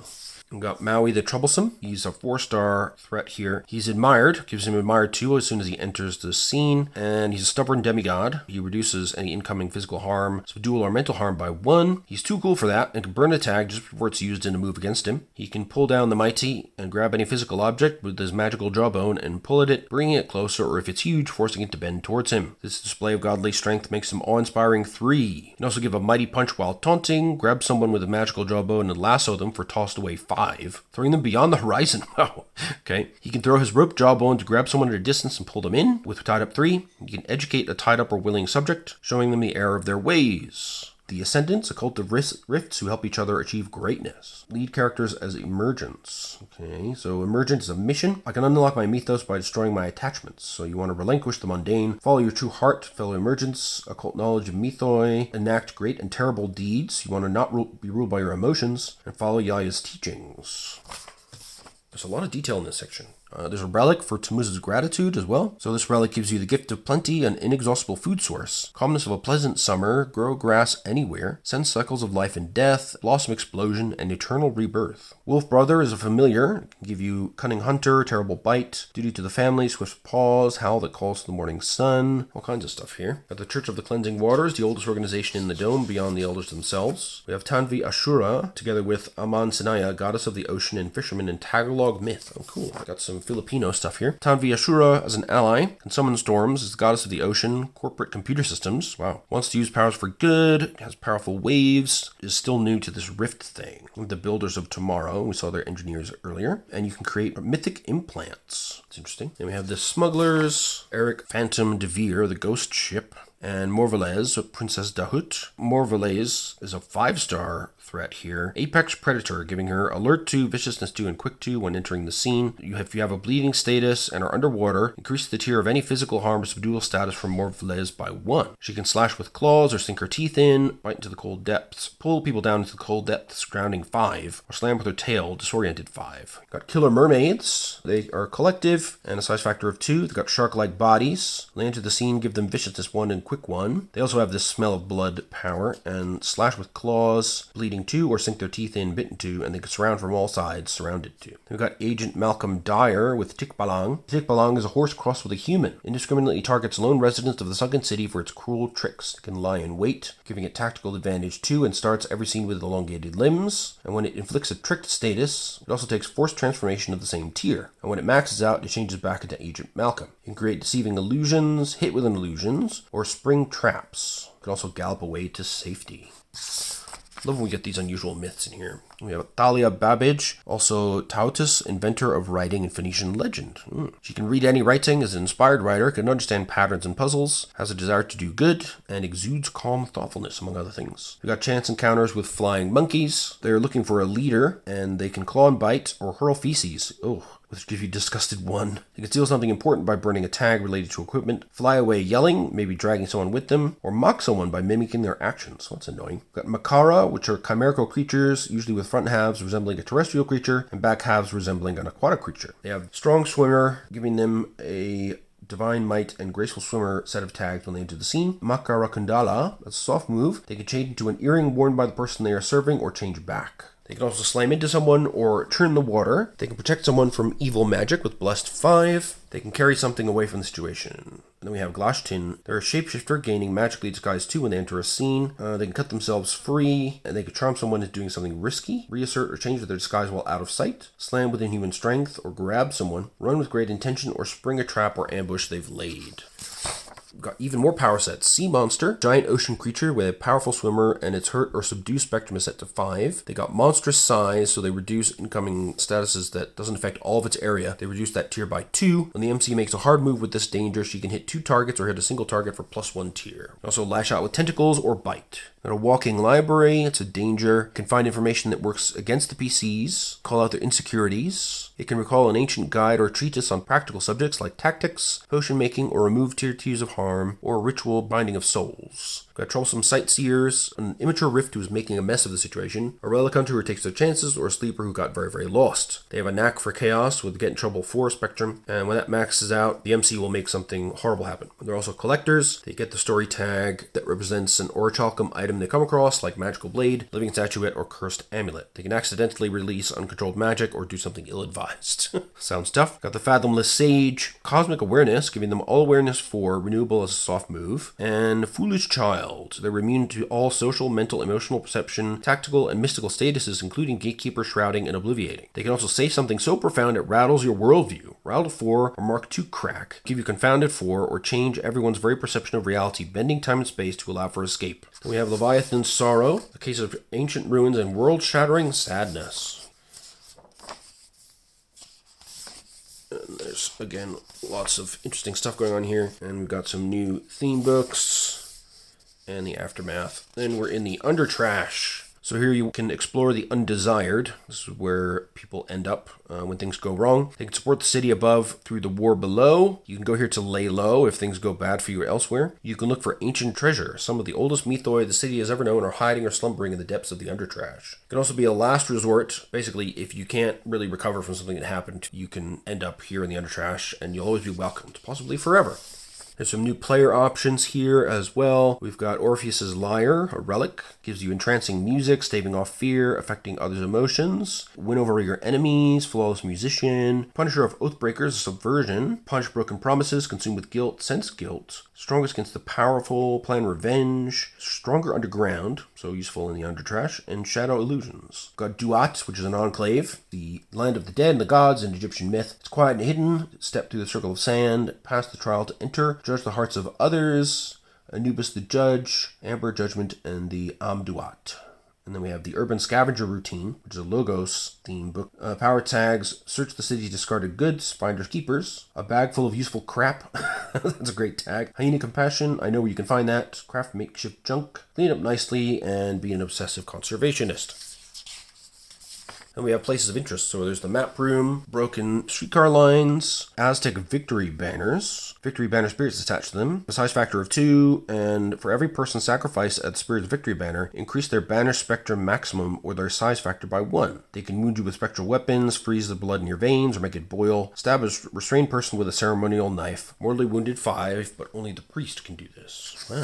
Very Aztecian there. We've got the Warrens. So it's labyrinthine. Only those who embrace the dark feelings of the Warren can travel through it. When you try to navigate, you first take loss 2. Then you have to face danger. You can bear on someone's mind, activating reptilian brain tendencies, or fill it with dark thoughts and urges, like being greedy, angry, hateful, irrational, etc. We've got the marginals hovels. We've got the maws, which are places of possibility. They radiate mythic essence and serve as an engine for creating rifts, mutants, and monsters. So a typical maw becomes increasingly unstable until it erupts with mythical energy. Sleepers and animals around the maw who take Mythos mutated 6 permanently lose the Logos theme and gain a nascent Mythos theme, or gain a Mythos power set. Rifts around the maw who take a Mythos mutated status can burn 1 Mythos theme tag for each tier in the status, MC's choice. If the status is tier 5 or lower, remove it, otherwise the status is permanent, and the tags cannot be recovered normally during downtime. When Erupt is maxed out, everyone around takes Mythos mutated 6. We have the Rat Kings. Too horrible to behold. So when you see them the first 3 times, take Repulse 3, Disgusted 2, or Grossed Out 1 respectively. When you start downtime with a physical status from the Rat Kings, take Rabid 3. They can claw and bite with their many limbs and mouths, and make a swarm of hundreds of rats rush over you. Lovely. Got Coal Mine Damp, got Black Damp, Stink Damp, White Damp, and Fire Damp, and all of these have different aspects. We've got the Serpent Hills, Mississippian Culture Earthworks. We've got the Aztec Land of the Dead, Mictlan.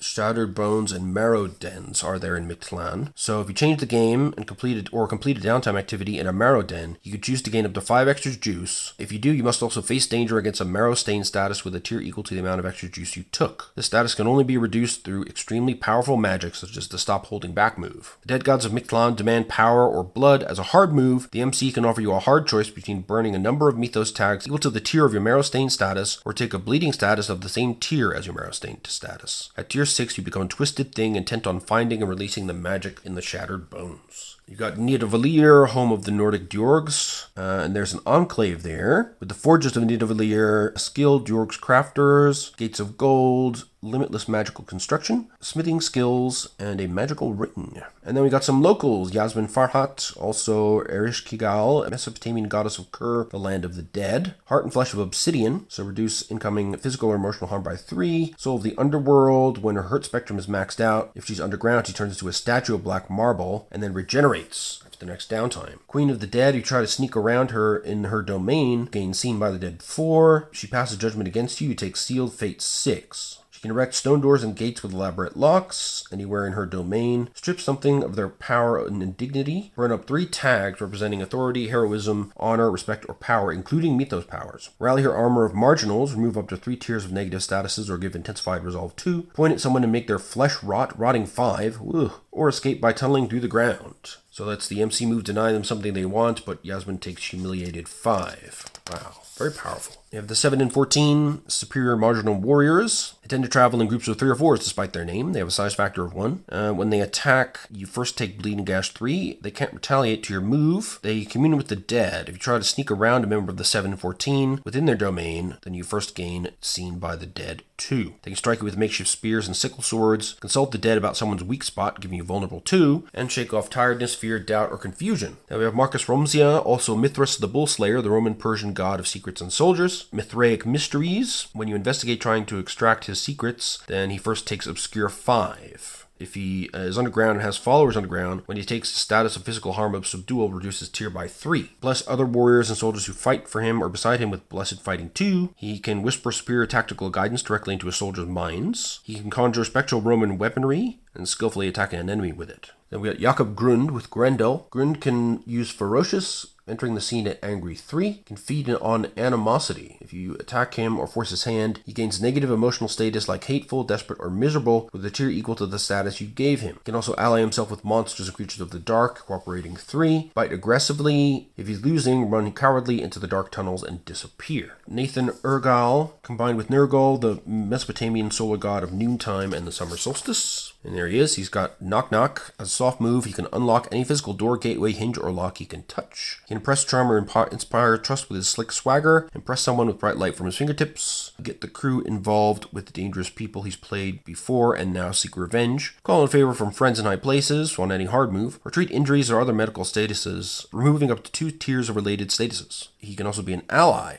being under trash guide, medical doctor, open locked with a touch, greedy son of a gun, lousy fist fighting, talk his way out of anything, but he's got deep pockets and friends in high places. Then we have Maria and Miguel Fernando. So they look like regular healthy city dwellers, but now backed by the power of a god. She has the unnerving tendency to weep blood. She's a protective guardian, giving her defensive tactics 3 when entering the scene. She can speak to the dead, so as a hard move, the MC will ask you 1 question, you must reply with a straight answer or a solid lead. She can also lash out with Shadow, Blade, Slashed 5, or Clinging Darkness, Blinded 5. She can demand answers, force them to choose between giving up information or facing danger against Intimidated 5. Call insects or nocturnal creatures from Shadow. Create story tags like Spider Swarm, Owl Flock, Cloud of Bats. Finally, she can escape to a shadow to reappear someone else. Then we got Miguel Fernando, who is linked with the Death Gods and the rulers of Mictlan. So he's got Watchful Guardian, giving him alert 2 when entering the scene. He also has Master of Mictlan when in Mictlan. He's the Lord of Mictlan, and that reduces the tier of any harmful status to him by 2. And he's unstable. When you give him an emotional status, increases tier by 1. He's an expert shot, can do gunshots 5, where he can slam you with inhuman strength for broken bones 5. He can give you weakened 5, sapping your strength. He can also get a mood swing, change an emotional status into another emotional status of the same tier. Got Fiona Rortan with Fergus Macrioch, Irish warrior.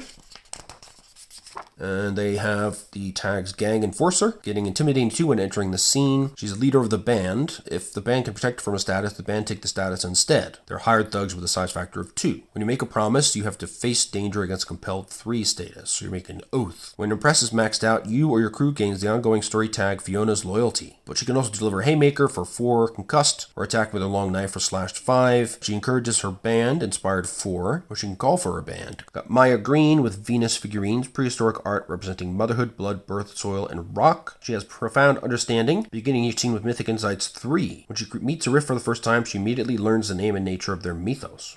She has primordial truths. The mist is incapable of obscuring the truth revealed by Maya's mythos. Everyone around her gains Thin Mist 1 at the start of the scene, which counterintuitively increases by 1 tier if mythos powers are used in front of sleepers. Living beings that attempt to harm Maya in any way first take Consuming Guilt 5. She can emit an aura of majesty, causing sleepers to tremble in awe and reverence, become worshipful of Maya 3. She can inspire a sleeper to attack someone who is trying to hurt her with /4, bludgeon 4, or bullet wounded 4 depending on the weapon used. Then we got chance encounters with Hinthial, the ancient religion of the Etruscan civilization. They're incorporeal, they have unknowable patterns. When their coming doom spectrum is maxed out, the MC can make something horrible happen, or make everyone affected take an appropriate tier 5 status. They can also grant confusing visions. They can give you the coming doom status 3, and make more exacting directives, removing 1 tier from an appease status.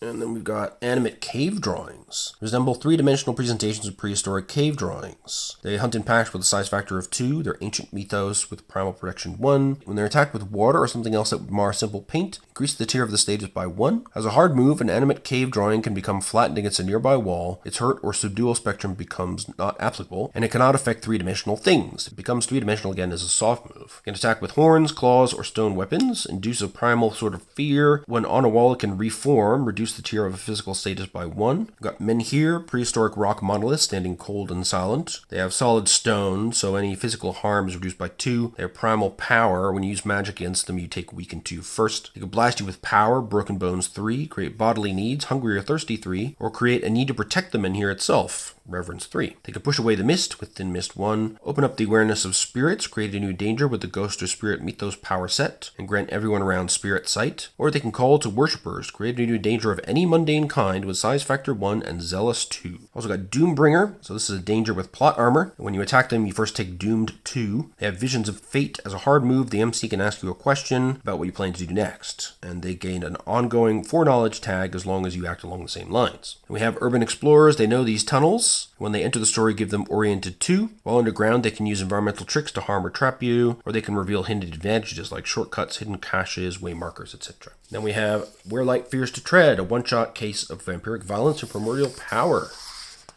Very cool. Lots of interesting stuff going on here. Again, some more antagonists to deal with. And then we're in Tourist Trap.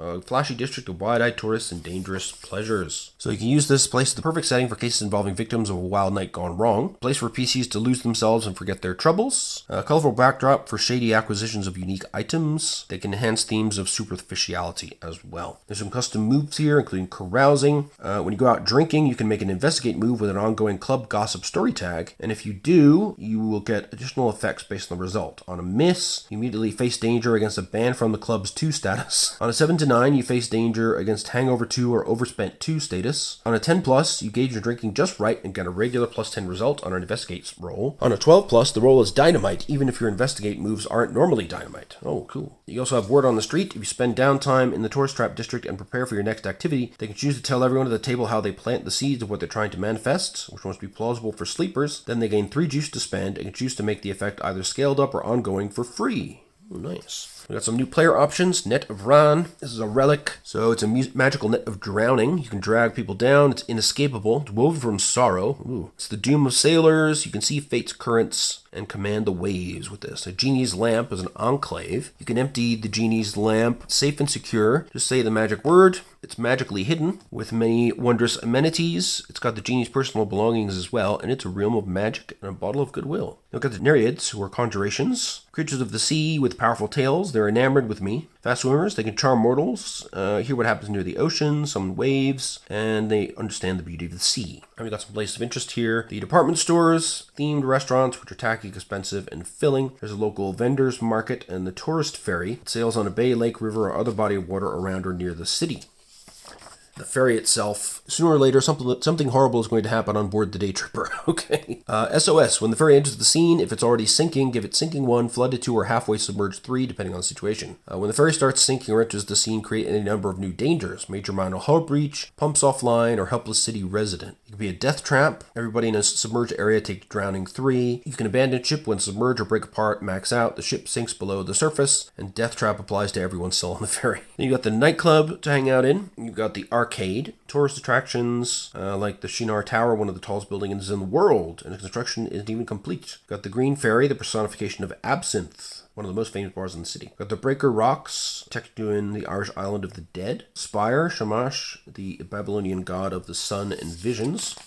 And the Big Wave Water Adventure Park. And we have an eerie staff member there, which is actually a Nyavka. They resemble the real employees at the water park right down to the branded swimsuit, but they always wear a windbreaker, which is not as common. So their back is nothing but flayed flesh down to the spine and ribs, bloodless but gruesome. Covered up, the Nyavka looks convincingly like a helpful face that just wants you to follow them right this way. When they enter the scene, give them authoritative 1. When a PC exposes them as not being a member of staff, they immediately tear into them with talons as an intrusion. /3. They can close up quickly and rake you with your talons. They can keep someone under the water with inhuman strength. They can flirt, reassure, or otherwise put at ease people. They can call for help and create a new danger of a security guard, or become collective with a size of 1. Got some locals you can find. Carlos Despina, along with the Brides of Dracula. It's a handsome stranger, gives charmed 4 when they first see him. He can drain life, sinking his teeth and applying drained 3. Has a taste for blood, so when he gives a harmful status to a creature with a bleeding wound, increase the tier of the status by 1. He has a natural fitness, so he reduces harmful statuses by 1. He can attack with razor sharp claws or teeth. He can convince someone to follow him somewhere where they can be alone. He can turn into a bat or mist cloud and escape, or leave behind a spotless crime scene, adding the tag lack of evidence. We've got Harold Levitz with King Midas. Got a gold obsession, giving him motivated by greed 2 on entrance to a scene. He's got no guns. He can blast the scene with a golden wave of magic that turns all solid weapons into gold. He can also touch a person and turn them into gold, turned into gold 5. Offer to pay off someone with gold if they want it, bribe 3. Reach for a jewelry hammer and attack with Bruise 2. The Ekram Din, Dionysus, Greek god of wine and fertility. Got new best friend. So when they enter the scene, give them charming 4. When they make suggestions to someone with an intoxication status, the status counts against any action they take, ignoring or refusing the suggestion. When you're taken by Ekram's intoxicating effect, status 4 or higher, you ignore marking crack on your logos themes. When the frustrated spectrum is maxed out, Ekram lets out his full power. Increase the tier of the intoxication status he inflicts by 1. He also gains the move Wish Granted. When you tell Ekram your personal wish starting with I wish, he grants it, matching your exact wording but not your intent. He is also deceitful, can remove a person's negative emotional states of tier 4 or less. He can also stare at someone with wine-red eyes, making them drunk 4, or make a loud toast, making an entire crowd intoxicated 3, or you can grow bored by your refusal to have fun with annoyed 1. Got cheeky kids. They're a collective with a size of 2. They have a distracting performance, so you take distracted 2 if you watch them perform. And then they will gain stealthy 2 while they're sneaking, fast 2 if they're running away, and if they burn a tag, they can steal an item from someone undetected. Oh, that sucks. We got Lily Carmine, who's a sleeper. She leads a double life, giving her a hard to read 2. As an MC intrusion, she can show off her true tough self and gain respected 3. So when you play at Lily's game, the MC can ask you a question. When she's at risk, if she still wears something as an informant, a gatekeeper team will show up to get her out. Well, that's interesting. She can also stab you with a switchblade, nasty gut 2, or spray them with pepper spray for blinded 2. We've got Marlene Renner with Queen Mab.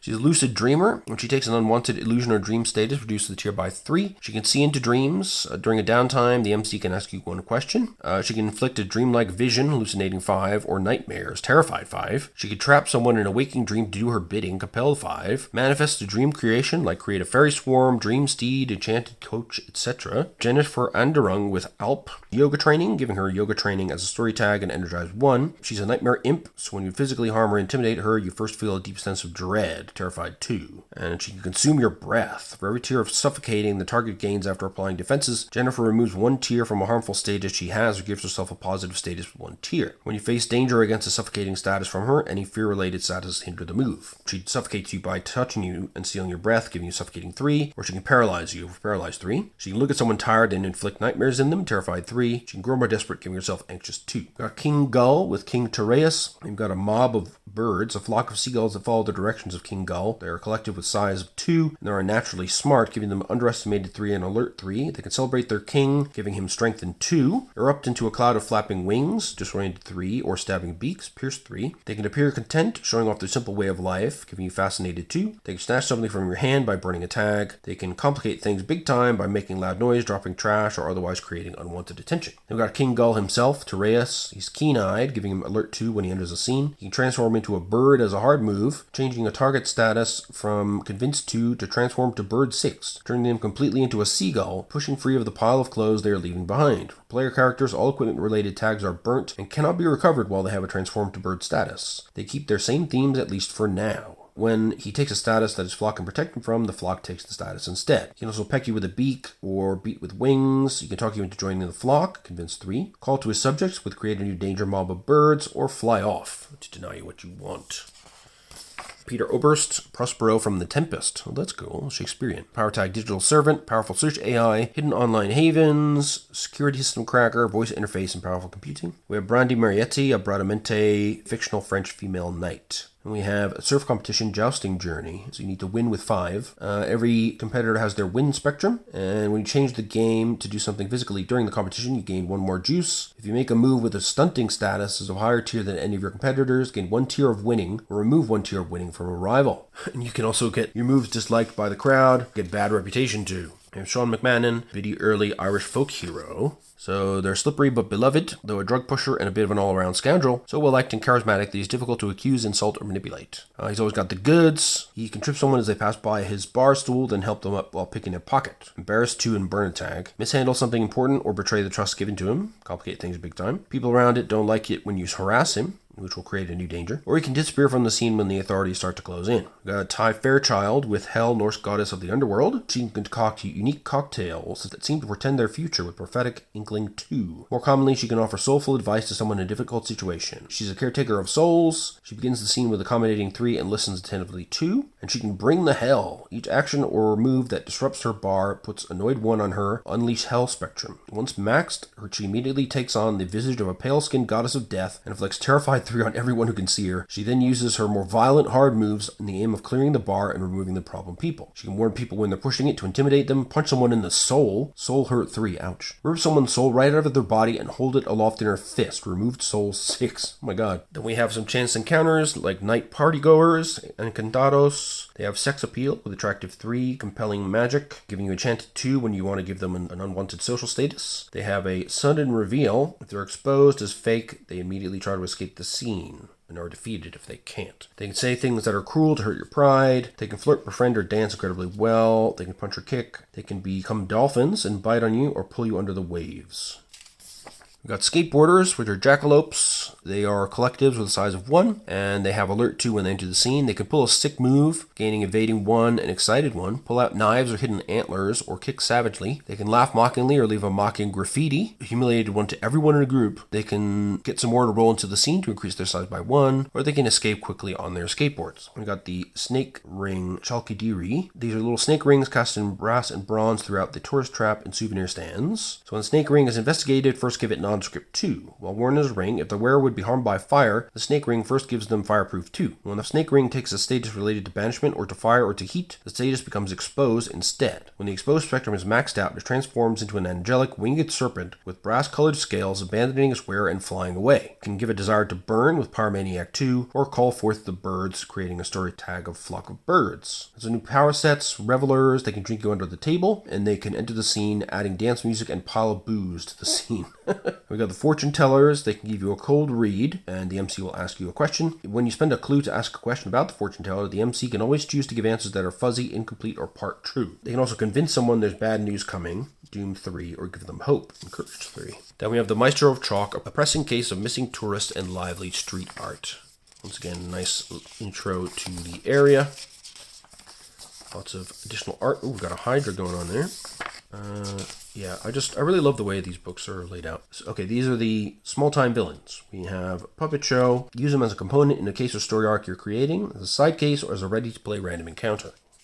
Got some key locations. Part Geppetto, so he's a loving father, but overprotective, and when someone insults him or threatens his son, he gets furious too. He's got a wooden heart when his psychopathic persona is revealed, giving him cold and calculated 3. He can make a puppet out of you, you can do clever planning, and he's got bodyguards if he's got a hard move available. Then the sock puppets he created, they're collectives with size of 2, and they can open the drawers with a hard move and increase their collective size factor by 1. They can meanwhile wrap around your neck to constrict your throat by 2, or roll over someone's eyes, giving them blind 2. Geppetto can also create wooden puppets. The collectives with a size of 1 have the hard as wood story tag, and they also have conspicuous 2 if they stand still. They can attack with attached tools like giving gashing wounds, cracked bones, or deep cuts. And Freddy Stevenson as a sleeper is here as well. He's a loving son, so when you try to use Freddy against his father, he first gains loyal 3. If you spend a clue to ask Freddy a yes-no question, you always get a straight answer. He's also helpless, so if you threaten to hurt him, it breaks your heart and you take remorseful 3. He can beg you to leave his dad alone. He can move into the line of attack to protect his father, and he can, in a fit of rage, stab you with one of his prosthetic attachments. Then we got flesh puppets. Oh my god, made from stolen body parts of the serial killer's victims. They're nightmarish, giving you harrowed 3. When they take a status on the dismembered spectrum, they inflict gory mess 2 on anyone close to it. They can leap atop you, pinning them below its weight and unnatural strength, or flail its arms and legs wildly, giving you battered 4. Ugh. There you go. And then we have the Stone Cold Beauty, tragic supermodel turned vindictive kidnapper. So they can be used here as well as a retaliation to the crew's actions. Give you some background here, key locations where she hangs out. And then we have her details here. So, of course, she's hooked up with Medusa, got bulletproof skin. So, physical harm statuses are reduced by 2. And she can grant a similar abilities to others with a touch, soft move. If you have a petrification status from her, you take another turn to stone 5 at the beginning of each scene or downtime. When you face danger against her petrifying stare, and its dynamite result on 12+, you can choose to reflect the status at her. She can also have bodyguards. She creates a new danger of gray gangsters. She can lock eyes with you to give you turn to stone 5. She can turn her hair to snakes to bite you, or startle them with fearful 3. She can hold someone's attention by striking a pose, manipulating them, or attracting them. She can creep in the shadows and avoid being seen. Angelica with Thano, so she can be a hothead, giving her seething 2 or intense 2 when she enters the scene. Got bulletproof skin again. She can turn her hair into snakes to bite you. Rally her thugs, gray gangsters again. Become more heated up, gain furious 2. Crack her whip, or punching them with her bare hands, or work herself into a rage. We have Mariana with Uriale, stoic, almost emotionless gangster. She has a criminal mastermind ability, so giving you unprepared 2, and bulletproof skin again. She can also turn her hair to snakes, call for backup, with gray gangsters, let out a resounding scream of suppressed emotions, giving you a pounding headache 3, or slash at you with a knife for bleeding cut 2. Then finally, the gray gangsters. They are collective with a size of 1, bulletproof skin, beat you up with baseball bats, knuckle dusters, or crowbars. They can intimidate you, tie you up, or throw a subdued target into a getaway van and drive away. Cool. And we have 1001 Crimes, the swashbuckling hero turned villain of the skyline. They can be a betrayer of the crew, turning evil, be a thief in the night, or a source of conflict in the underworld. That's cool. Just one listing for them. They're high-flying adventurer, swashbuckling spirits. They enter with confident 2, and if she enters from someplace high, gain elevated position 2 as well. Got a mercy spectrum representing her willingness to listen to a sob story and sympathize. When it's maxed out, she's willing to end a battle and let the pleading foes go. She's also ambitious. When her aspirations are maxed out, she strikes ruthlessly, losing all statuses on her mercy spectrum, gaining ruthless 2, and making a hard move against a potential target. She can also fight with her jewel-encrusted sword, give you engaged swordplay 2 if you have a weapon, or stab 4 if you don't. Swing up to a high position, call underlings to her side, or summon more to increase the size factor by 1, or she can pay someone to stop interfering with her criminal work, heavily bribed 3. We have outlawed, a vengeful sniper willing to kill for her cause. She can be an ally of the main villain, a reaction to the crew's investigation, or of course as a side case or a ready-to-play encounter. And here we have Juanito, a short and scrawny teenager, like with Little John, not easily impressed. So statuses applied to his impress spectrum are reduced by 1 tier due to his blasé attitude. If someone manages to max this spectrum, he grants them Juanito's support 2. He can strike twice with a swirling iron pipe, stand his ground, grin with confidence, or insult somebody, offer support to Laura, and call his hombres, creating a new danger of street gang or delinquent teenagers. Then we've got Laura Cowell with Robin Hood. She has silent moves, giving her alert 3 and stealthy 3 when entering a scene. 15. With a hard move, she grants these statuses to those fighting alongside her. Ooh. She can use trick shots. If she attacks you with a gun or thrown weapon and you face danger, you can't use any tags related to cover or shields. She's got military training as well, so she can reduce intimidation or torture statuses by 3. When she's sniping, you take losing blood 1 if she hits you with a physical wound status. She can also ambush you, so on a face danger with a 7 to 9 roll, the MC can choose to give Laura or one of her allies flanking 1, or on a miss, it's flanking 2. She can shoot you with gunshot 5, or hammer you with bullets, pin down 2. She can run and duck, evasion 2, leap away to a different roof, out of reach 3, or use her environment to get her advantage and create a story tag. She can get into a sniping position with hidden 3, mislead with distraction 2, or keep a watch on her enemies with prepared 2. She can rely on community aid and create a danger to step up the size factor by 1 and create a mob. She can go to ground with her band, or call in the troops, creating a danger of a street gang. And we have Julian Northing, the Sheriff of Nottingham. So he's a gentrifier. He can give the status gentrified at the end of a downtime that he spent in the district. Makes things more expensive and attracts young urban professionals or yuppies. He's greedy to a fault, blinded by greed 2. He likes to steal from the poor and give to the rich. And he can pull political strings, foreclosure 3, or some other bureaucratic status relevant to his current project, or he can get someone else involved, like a city official, corporate lawyer, or reporter. Alright, and then we have Fortune Framed, another full-length adventure, which we shall skip through merrily here. Just showing you the lovely illustrations that we have. Tons of read-aloud text, ample descriptions, cool enemies and allies, lots of stuff to find and do. Clay doppelgangers, Pandora's box, that's cool. Then we have appendices, so you can handily find any mythoi in this book, which are all listed here. Dangers in this book listed by star rating, which is always very handy. Theme kits in this book, and then the list of backers as well. So there you go. That is local legends for City of Mist. As you can see, there's an absolute load of cool stuff in this book. If you're a fan of the game, just tons and tons of content. You can grab these extra player options to personalize yourself to districts that interest you. Plus, you've got the cool slipcase with extra stuff. You've got dice set 2, and of course the deck of legends 2, which I won't bore you with, but I'll just give you a couple of examples here.